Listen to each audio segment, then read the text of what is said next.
Say, man, hey, man, you know what time it is, man. It's your boy, Sir Wavy. The Wavy is the captain. Him, I'm back on another flight. You know what's going on. We're going to do it right. Wavy Talk.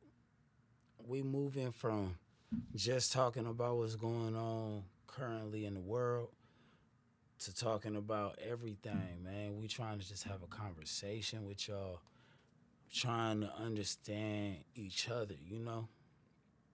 I've been seeing a lot of people been getting caught up in these videos. People being like, where are these videos coming from? Like, I don't know either. I mean, I like the videos now, so I didn't subscribe to the channels. But I'm trying to do something new. Ain't nobody been reacting to these things, man. So I'm going to go ahead and be one of them guys. I might be the first to bring y'all the Cave Reaction series where we react to shit that we know we would never do. Without further ado, because I got business to attend, we gonna see how these divers had the most gruesome men.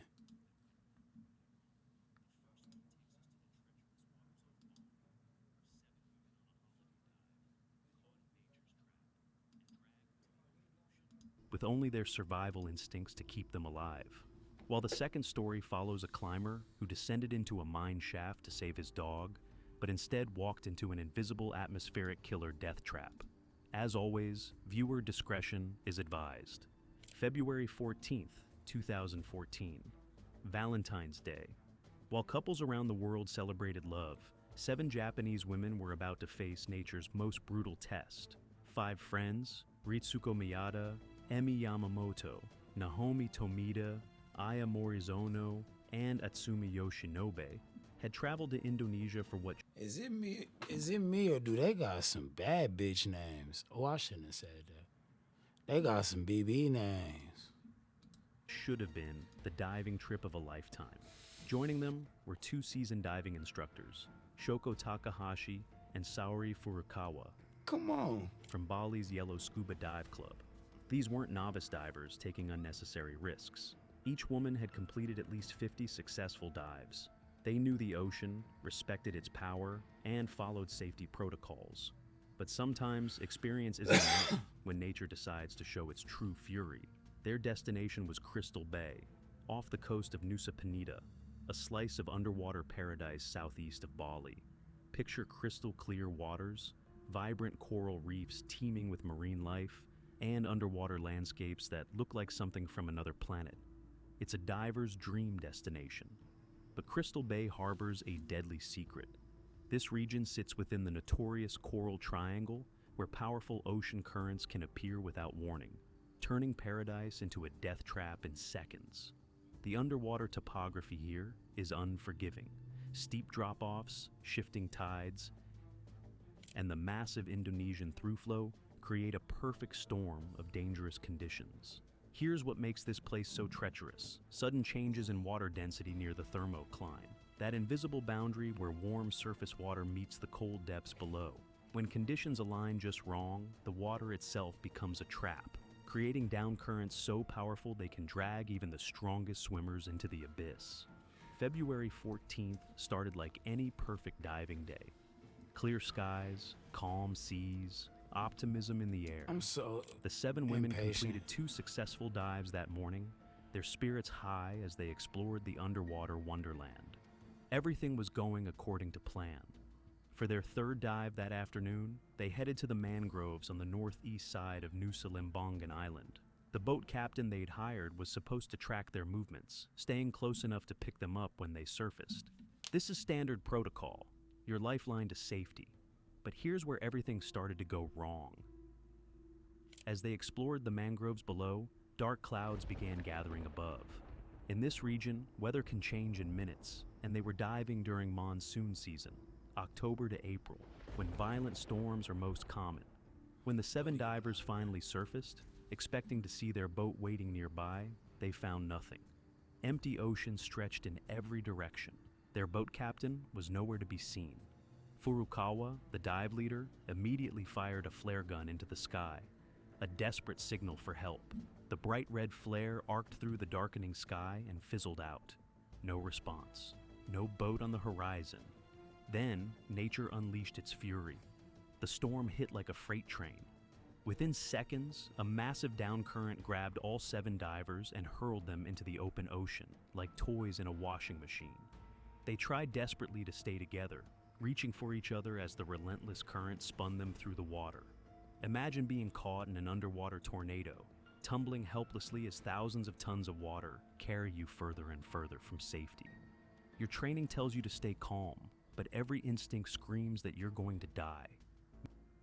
Meanwhile, their boat captain finally showed up at the dive site, a full hour after they'd gone missing. He spent another hour searching through massive waves and driving rain, but the once clear waters had turned dark and violent. Visibility was zero.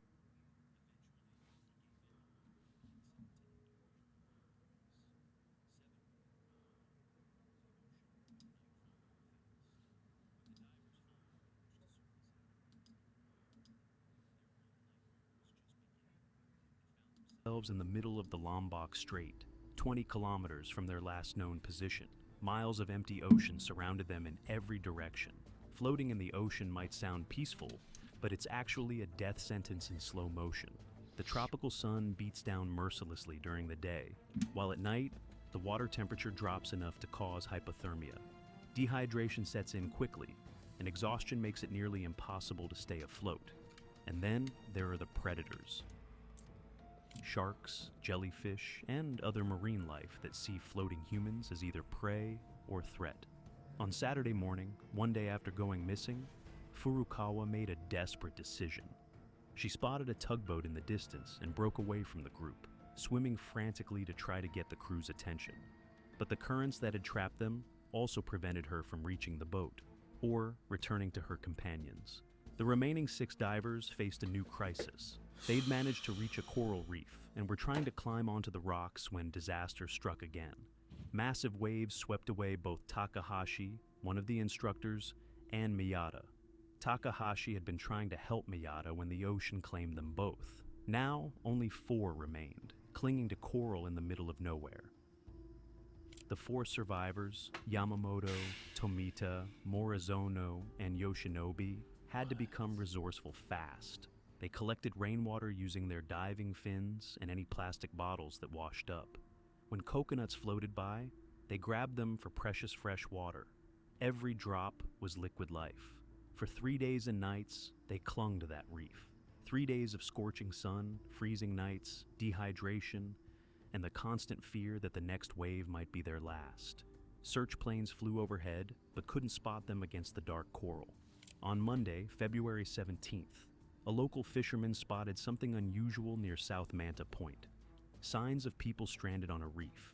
The currents were still too dangerous for him to attempt a rescue, but he immediately alerted authorities.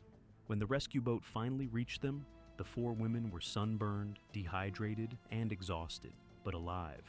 They could walk, talk, and incredibly, their spirits hadn't been completely broken. Minor sunburns and abrasions were a small price to pay for surviving 3 days in one of the ocean's most dangerous areas. But their relief was short-lived. Furukawa was found separately on another rocky outcrop, her injuries more severe, requiring helicopter evacuation. And Takahashi and Miyata were still missing. As rescue teams searched for the final 2 divers, investigators began questioning the boat captain. His story didn't add up. Didi Hamzar from Bali, search and rescue challenged the captain's account, suspecting he had abandoned his post, possibly leaving to refuel when he should have been monitoring the divers.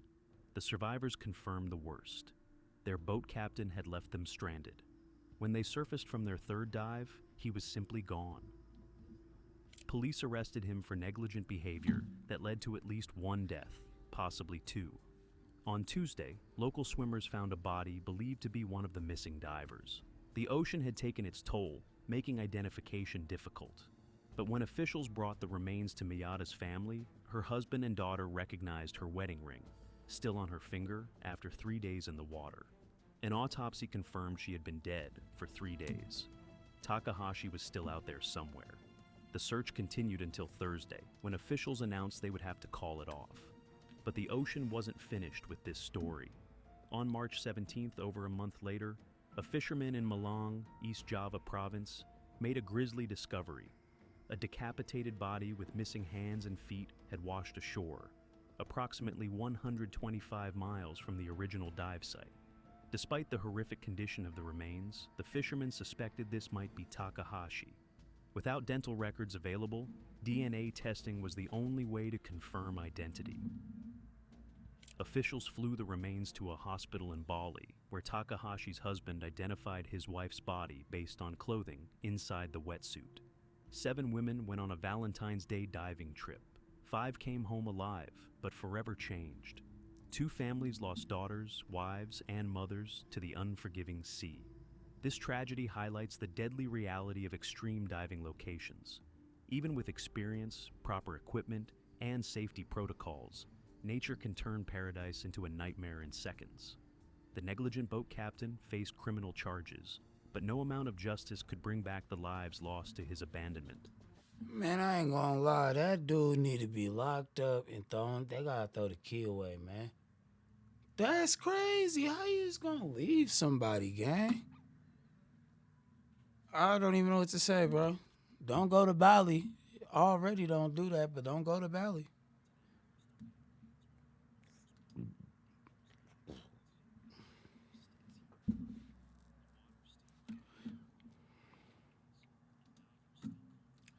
I'm good. If a nigga gonna leave me, I'm good.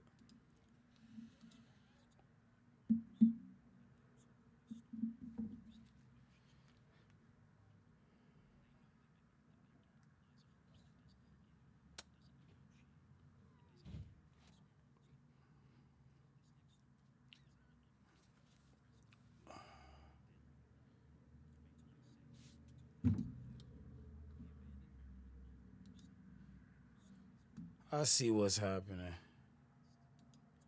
My bad, y'all. It's because my mouse dying. 25 years old and an experienced climber, had come here with his family for what should have been a simple exploration of the historic site. The family's exploration of the Maryland mine site on... I just want to stop to say like, share, comment, subscribe, tap in. Thank y'all for watching. Whoever made it this far, I appreciate you. I'm trying to start making more longer form content instead of short form. And I'm trying to get more original with it too. I'm about to start doing more podcast type reviews. I'm just trying to come up with I'll figure it out. I'm trying to figure out a way to make it make sense. But like, share, comment, and comment what y'all want me to react to next. Are y'all feeling the cave videos? I'm trying not to talk as much either and just take it in and then comment at the end. But if a nigga don't last to the end, you don't even get to see personality. You know what I'm talking about? May 25th, proceeded normally until their dog, driven by the curiosity and hunting instincts common to Cuz gotta go. Soon as he break free and he gone, we gotta get another one. canines, ran ahead of the group. The animal's investigation of the mining structures led to disaster when it fell into a 125-foot deep, 38 meters mine shaft. If he did, you not gonna survive. What make you think the dog gonna survive? Fido cashed. Had been concealed or inadequately marked. The dog's disappearance into the vertical opening transformed a casual family outing into an emergency situation that demanded immediate decision-making about rescue options. Unable to locate and rescue their dog that day, Travis, confident in his climbing abilities and technical rope skills, made the decision to return the next day with proper equipment to attempt a rescue. Mine shafts from abandoned operations present unique dangers that most people never consider. The 125-foot, 38-meter depth of the Maryland mine shaft placed its bottom well beyond safe rescue distance, requiring advanced rappelling techniques and specialized equipment. More dangerous still. Like, bro, you know your dog is dead. The dog didn't survive, bro. Were the atmospheric conditions that could develop in these sealed underground spaces over decades of abandonment. On May 26th, Travis returned to the mine site with his family. He rigged his rope system carefully, using his years of climbing experience to establish what appeared to be a safe descent route. His anchor points were solid, his equipment properly configured, and his technique flawless as he prepared for the technical descent into the shaft. Family members positioned themselves at the surface to maintain communication throughout his descent. At 125 feet, 38 meters deep, visual contact would be lost quickly, making voice communication their only link to Travis as he rappelled into the darkness below. The descent began normally. Travis made his way down the shaft walls. The familiar rhythm of controlled rappelling gave his family confidence that the rescue attempt was proceeding according to plan. But abandoned mine shafts harbor invisible killers. Over decades, natural processes had altered the atmospheric composition within the confined space. Heavier gases had settled into the lower portions of the shaft, displacing the oxygen necessary for human survival. The deeper Travis descended, the more deadly the air became. Halfway down the shaft, Travis felt the first signs something was wrong. His breathing became... And then he kept going. Bro, the second I'm like, ooh, that's funky, I'm going back up. Became labored. His head felt light. The air seemed different somehow. Not the thin air of high altitude he knew from mountain climbing, but something more sinister. The air is getting thin, he called up to his family, his voice carrying a note of concern that hadn't been there moments before. As he continued his descent, the oxygen-depleted atmosphere began affecting his brain function. Hypoxia doesn't announce itself with fanfare. It creeps in quietly, stealing consciousness before victims realize they are in mortal danger. Travis's experienced climber's mind, trained to assess risks and make critical decisions, began shutting down as oxygen starvation affected his neural pathways. At the bottom of the shaft, Travis had encountered an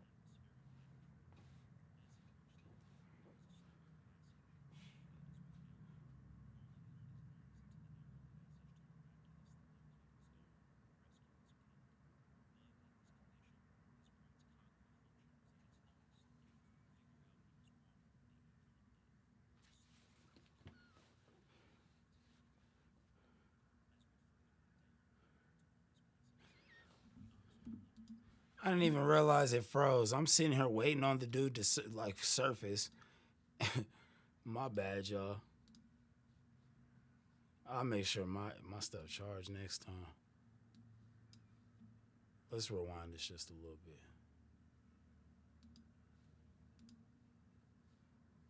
bit.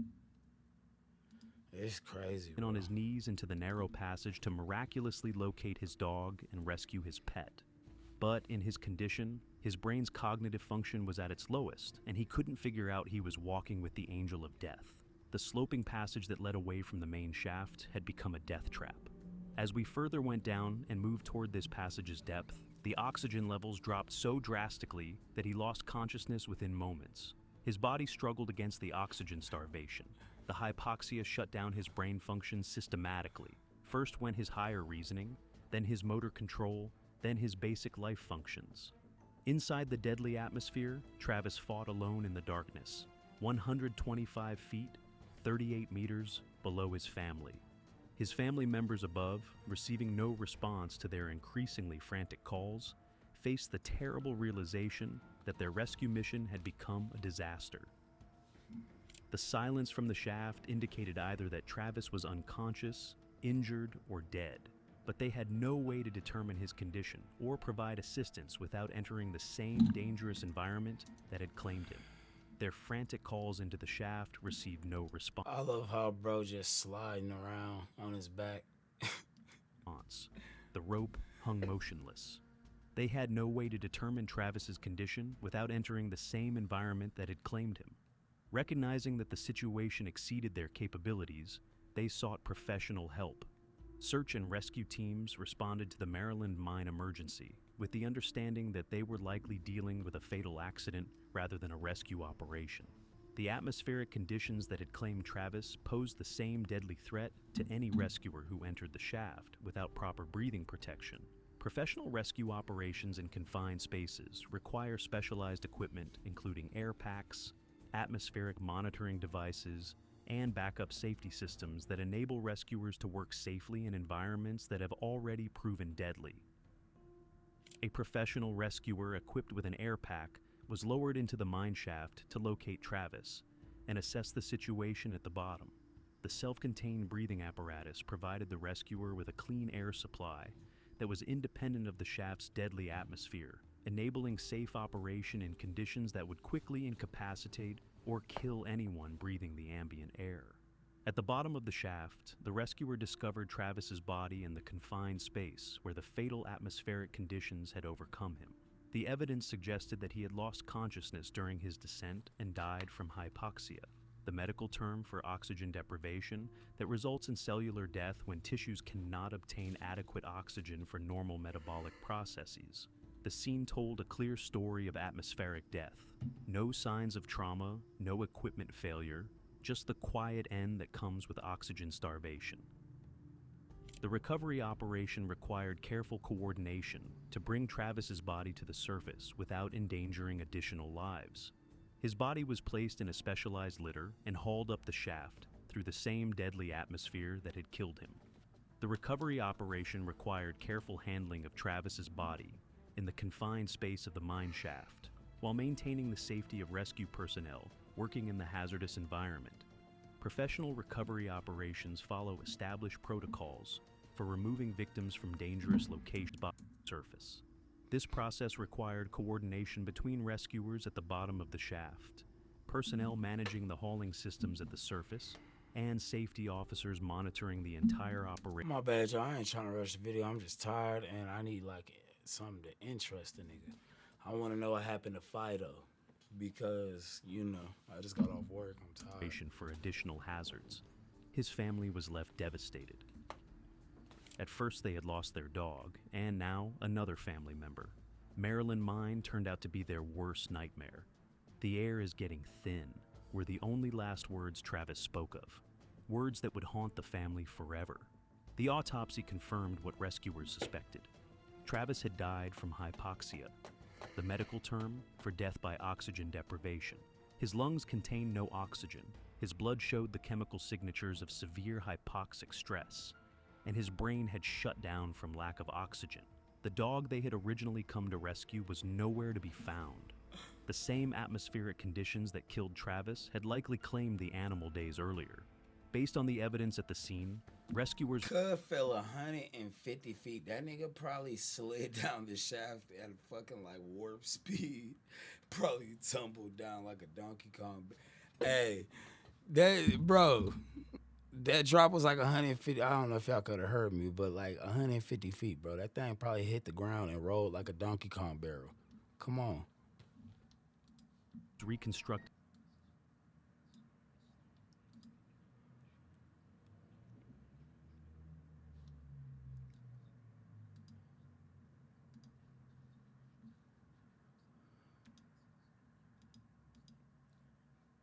replacing all breathable air. The evidence suggested that Travis had recognized the deteriorating air quality during his descent, hence his warning about thin air. But his continued descent had brought him into increasingly oxygen-depleted zones. When he reached the bottom and encountered the sloping passage where gases had concentrated, the oxygen levels dropped so suddenly and severely that he lost consciousness almost immediately. Thanks to the professional expertise and proper safety equipment of search and rescue personnel, Travis's body was recovered from the Maryland mine shaft without additional casualties among the rescue team. His family received the closure of understanding what had happened to their loved one. Travis's courage in attempting to rescue his family's pet ultimately cost him his life, but his sacrifice highlighted the need for proper atmospheric monitoring and— No offense, Travis and Travis' family, but we're not going to confuse stupidity with bravery. Buddy obviously wasn't too bright. breathing protection whenever entering confined spaces where bad air conditions may exist. All right, y'all. I'm out. Like, share, comment, subscribe. Today, let me know what y'all think about the entire situation, man. Would y'all ever enter a cave? Would y'all go in a little mine shoot after y'all, dog? Wicked, bro. I can't even pull it together what make people do these type of things. Y'all let me know in the comments what y'all think, man. This is crazy. Say, like, I don't know what to say. Tap in, y'all. I appreciate everybody who watched. 1, 2, 20 million viewers. It don't matter. I fuzz with y'all. Love, gang. Y'all stay safe, man.